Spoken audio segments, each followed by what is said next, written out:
My goal originally is to be a national park ranger. To be a firefighter paramedic. Scholarship would be nice. Maybe go after college after here. I have a bachelor's and I've wanted to get into like animal rehabilitation. Work, with trails in a forest. I wanted to that's my office, I looked at many things to get me closer. I found the CCC and here I am. Every day it's a new challenge. You're learning and growing. I read online they had a center down here and I was like, you know what? I still want to do the C's. Honestly, it's a really good decision I've ever made so far.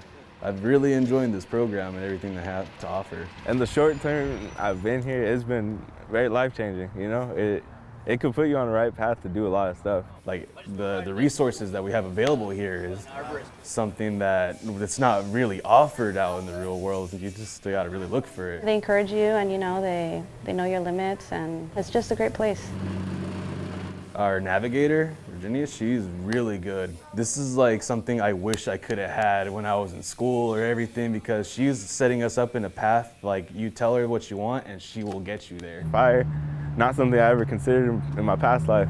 And that's cool to have that door even open and be like, oh, maybe it's possible that I could do something like that. And that's why I'm extremely grateful just to be a part of the program. If you're tired of being indoors, If you want to challenge yourself, come outdoors and sweat, try to be better, make good friends, get better skills, and work hard. this is probably the best way to do it. Everyone should join.